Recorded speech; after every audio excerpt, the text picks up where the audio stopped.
ना समझोगे तो मिट जाओगे हिंदुस्तान वालों। तुम्हारी दास्तां तक न होगी दास्तां। ये 3 रंगों में छपा कपड़े का टुकड़ा नहीं तुम्हारा राष्ट्रीय ध्वज है।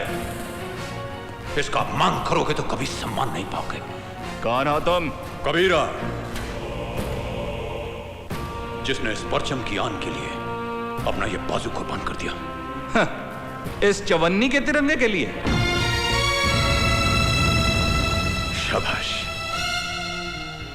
भारत माता के आंचल की कीमत चवन्नी लगाई है, तो अपनी बेटी की लिबास की कीमत क्या लगाओगे?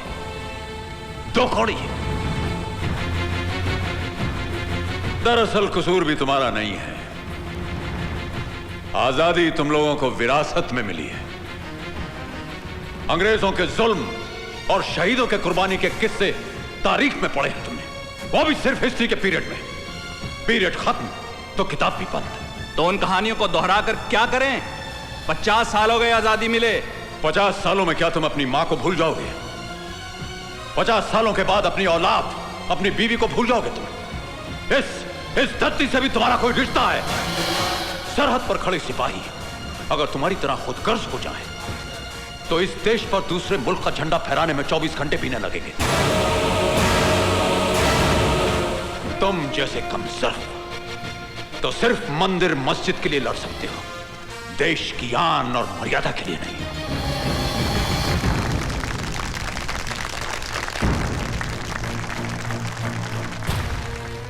नहीं बेटे, नहीं। ताली बजाने वाले तमाशा ही होते हैं। मैं तो इस पीढ़ी को मैदान में देखना चाहता हूं। इनकी आंखों में वो जुनून देखना चाहता हूं कि दोबारा किसी की हिम्मत ना हो कि तुम्हारी सरहदों की तरफ आंख उठा करके देख सके। रब रखा तुम इस मुल्क के निगहबान हो। लो, संभालो अपने देश की इज्जत को। इसे कभी बेइज्जत मत होने देना।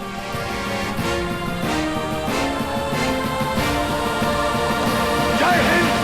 जय हिंद! आज बंटवारे को 50 साल से ऊपर हो चुके हैं, लेकिन पड़ोसी मुल्क लगातार इस कोशिश में है कि हमारे देश का विनाश करे। हालांकि पिछले 3 जंगों में वो हमसे बुरी तरह से शिकस्त खा चुका है, इसलिए वो आतंकवाद के जरिए हमें उकसा रहा है, हमें प्रवोक कर रहा है और हमारे स्टेट्स को हथियाने की कोशिश में लगा हुआ है। लेकिन उनकी इस कोशिश को नाकाम करने का एक तरीका है, और वो ये है कि उनके खिलाफ तमाम सबूत हासिल करके हम यूएनओ के सामने पेश करें, ताकि वो पड़ोसी मुल्क को एक टेररिस्ट स्टेट डिक्लेयर करते। हमारे इंटेलिजेंस आर्मी के कई जांबाज सिपाही इस मकसद में शहीद हो चुके हैं। आज मुझे ये कहते हुए बेहद खुशी और फख्र महसूस हो रहा है कि हमारा एक जांबाज सिपाही इस मिशन में कामयाब हो चुका है और तमाम सबूतों के साथ बहुत जल्द वो हमारे पास पहुंच रहा है।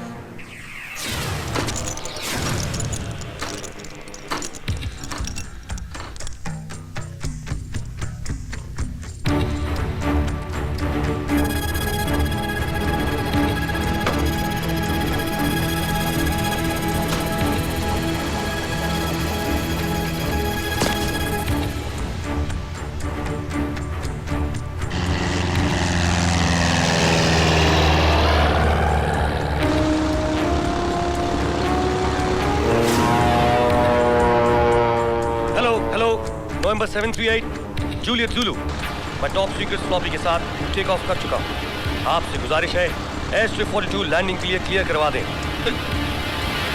कौन हो तुम? सिपाही जिसका मकसद है दुश्मन की तबाही। वो फ्लॉपी मुझे दो।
Sit down. Thank you, sir.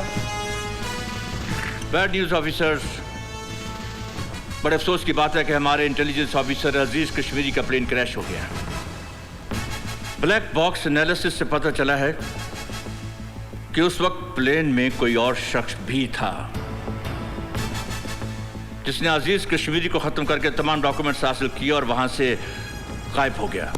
हमारे लिए बहुत जरूरी हो गया है कि हम और चौकन्ने और अलर्ट होकर काम करें और ऐसे लोगों का पर्दाफाश करें जो इस साजिश में शामिल हैं। Hey you, तस्वीर कैसे ली? ले ली, प्रेस फोटोग्राफर हूँ, छाप भी दूंगा। चल छाप दे। क्या ले तू भाई? ठीक है। कैसा रहा सफर? Autograph please. लाइए। एयर इंडिया की उड़ान 104। मैं आपकी दीवानी हूँ। I mean I am your fan. मैंने आपके सारे नॉवेल्स पढ़े हैं। थ्रिलर और सस्पेंस में आपका हाथ कोई भी नहीं पकड़ सकता। ऐसे अनोखे अनोखे आइडियाज आपके दिमाग में आते कैसे हैं? Trade secret. Okay, thank you. Excuse me, मेरा ऑटोग्राफ नहीं लेंगी? नो। नो? कैसी रही तुम्हारी कॉन्फ्रेंस? कॉन्फ्रेंस? तू लेखक सम्मेलन में तो गया था ना? अरे हाँ माँ, माइंड ब्लोइंग, फैंटास्टिक। चच्ची जान, पेट में चूहे भूख के मारे मर रहे हैं। एक 40-50 पराठे और एक आधा किलो अचार मिल जाए तो यारों का नाश्ता हो जाए। बस यार मैं डाइटिंग कर रहा हूँ। अरे इसकी डाइटिंग को तू नजर क्यों लगा रहा है? बैठे बैठे मैं नाश्ता लेकर आती हूँ। आजा आजा। आलो आलो, पेंशन लाया हूँ साहब। कौन है बेटे? मैं हूँ माँ जी। नमस्ते। सरकारी श्रद्धांजलि आई है आपके लिए। इतना सही करा। मैं जाऊँ? ले। क्यों लेती हो ये खैरात माँ? ये खैरात नहीं, सम्मान है बेटे, सम्मान। सम्मान से पेट नहीं भरता बाबा। माना कि आज हमें रुपयों की जरूरत नहीं, लेकिन उन शहीदों के परिवार जहां कमाने वाला कोई नहीं, जिनकी जरूरतें इन रुपयों से कहीं ज्यादा हो, वो क्या करते होंगे? कभी सोचा हमारी सरकार ने उनके बारे में? इसीलिए तो यहां का नौजवान इस देश से कोई उम्मीद नहीं रखता, क्योंकि यहां के स्वर्ण पदक भी कांसे के बने होते हैं। बेटे, वो लोग जिन्होंने इस देश के लिए अपनी जान की कुर्बानी दी थी, उनका यह मकसद कभी नहीं था कि उन्हें सोने चांदी के तमगों से नवाजा जाए, या जो शहीद हुए हैं उनके परिवार को इतना पेंशन मिले कि उनका गुजारा हो सके। नहीं, उन देश प्रेमियों ने अपने प्राणों की आहुति सिर्फ इसलिए दी ताकि उनकी मातृभूमि, उनकी आने वाली नस्ल आजाद हवा में सांस ले सके। क्योंकि उन्होंने यह जुल्म देखा था, जब सांस लेने के लिए अंग्रेजों की इजाजत लेनी पड़ती थी। वो दहशत देखी थी जब अंग्रेजों के जूतों की दमक से मां के बच्चे गिर जाया करते थे। ऐसे डर और खौफ के माहौल में उभरे नेताजी सुभाष चंद्र बोस। इनकलाब की मशाल अपने हाथों में उठाकर उन्होंने देश के नौजवानों को ललकारा। इनकलाब जिंदाबाद! इनकलाब जिंदाबाद! इनकलाब जिंदाबाद! आजादी नारों से नहीं, हथियारों से मिलती है। वो लोग जिनमें मातृभूमि के नाम पर सर कटाने का जज्बा है, वो जियाले जिन्हें धरती की मांग में लहू की सुर्खी लगाने का जज्बा है, वो मेरे साथ आए। तुम मुझे खून दो, मैं तुम्हें आजादी दूंगा। नेताजी, नेताजी, नेताजी, बोलो जवान। अगर खून से आजादी मिल सकती है तो हम दोनों के शरीर से खून का एक एक कतरा ले लीजिए आप। अगर कुर्बानी देकर आजादी मिल सकती है तो ये सर हाजिर है। मगर हमारे देश को आजाद करवा दीजिए नेताजी, हमारे देश को आजाद करवा दीजिए। शाबाश। वो देश जिसके पास तुम्हारे जैसे सपूत हों, वो देश कभी गुलाम नहीं रह सकता, कभी नहीं। ये शहीद तो बीज की तरह जमीन में दफन हो गए। अब इनकी शाखों को चाहिए कि इतना फलें फूलें कि ना कोई साए के लिए तरसे और ना ही फल के लिए।